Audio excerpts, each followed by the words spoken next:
few weeks ago, I asked you for 3 circuits. So I've got 30 minutes to use these 3 chips to come up with some sort of an invention. If I can't do it within the 30 minutes, then I have to gift someone the most expensive item on their wish list. Our first selection for today is gonna be, oh my gosh, what is this? CV1. All right, so we have a combinator, a interaction volume, and then distance. All right, we're starting the 30-minute clock now. Looking at these 3, what can I do? So when you use the interaction volume, get the distance between the player and something else. What is the something else? And I need it to somehow involve this CV1 chip. So I spent the next couple of minutes going through different CV1 chips and trying to figure out like what my options were. The very first thing that comes to mind is measuring the distance between you and the very center of the map. So let's get a vector create. And then I'm thinking like, if the distance is a certain amount, then a respawn player. No, then send them a message maybe? After searching for a bit, I just decided to go with playing a sound effect. I don't know if this is really necessary.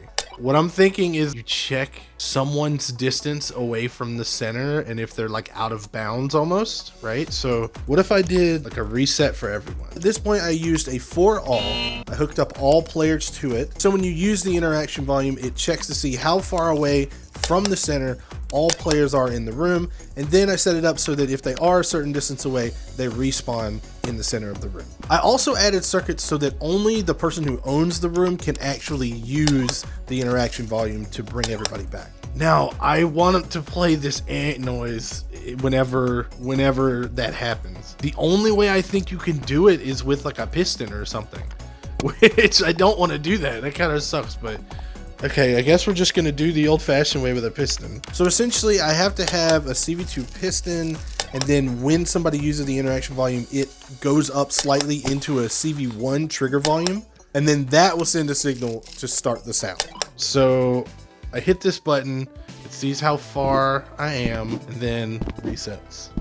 But I didn't hear the noise. Oh wait, it needs to be set for objects, I forgot. It's got these old ones. Okay, now we should hear it. Yeah, there we go. Okay. Oh, you know what we could do? Let's not set it to the center of the room. Let's measure the distance between all the players and the interaction volume. And then we'll also reset their position to the position of the interaction volume. I spent the next few minutes testing it and trying to make the CV1 combinator actually matter. And well, I think I'm done. Let's say you've made a room and everyone is spread out far and wide, and just hit this baby and all of the players who are too far away will be transported to you automatically. You can get this invention for free on the invention store. We'll go over whether I passed or failed at the end. All right, let's spin it again. Let's give us a good one. No, don't give me no CV1 stuff. All right, so if get player with role and we're gonna restart the timer. We should definitely take this and put it over here. Now I want to say like, if these 2 things are true, then get the player with the role, or do I want to get any player with role if valid, and that's one of the ands. So I decided to make a new role and then use an if valid to be one of the bools on the and chip.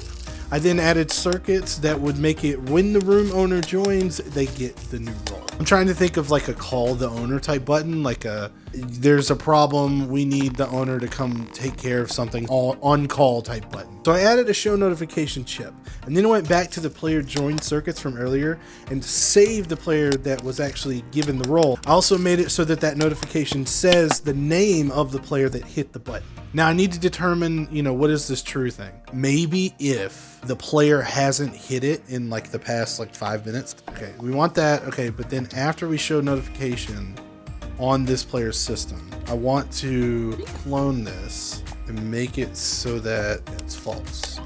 Or rather, I would actually do a not, because it's going to be false when you join the room. Automatically it's going to be false, which then makes this true. So I made it that the bool variable would switch back after 10 seconds. That way you couldn't just spam the button. I also tried to add circuits that multiple people could be listed on there as like helpers or whatever, but I kind of ran out of time. So let's say you have a class or an event you're running and anyone can come and hit this button and alert you that they need help. Give me something, a little bit of challenge, but a little bit of easy. So we have floor, integer, and add velocity. Let's see what we can do with that. Floor, your variable, okay.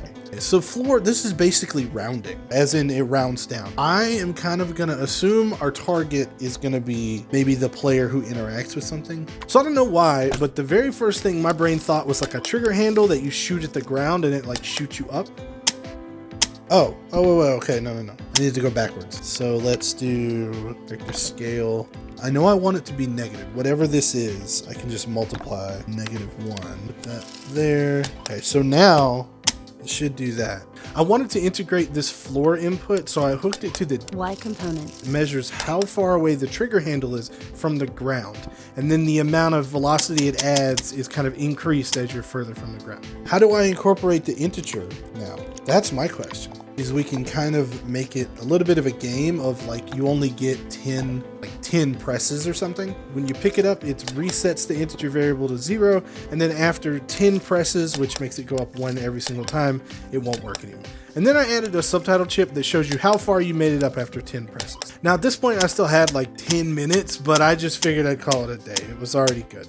You can also get this invention for free on the invention store. All right, so here we have all 3 of the inventions. Honestly, they all were done within the time limit, but this one, because this combinator here doesn't actually do anything, there's no real purpose, I'm gonna say we failed on this one. So let's go give somebody a gift. Let me look at your wish list real quick. Most expensive thing is the gunslinger poncho. There you go. Thank you. No problem. Hey. Yo, and if you're in the 9%, put a snake emoji in the comments.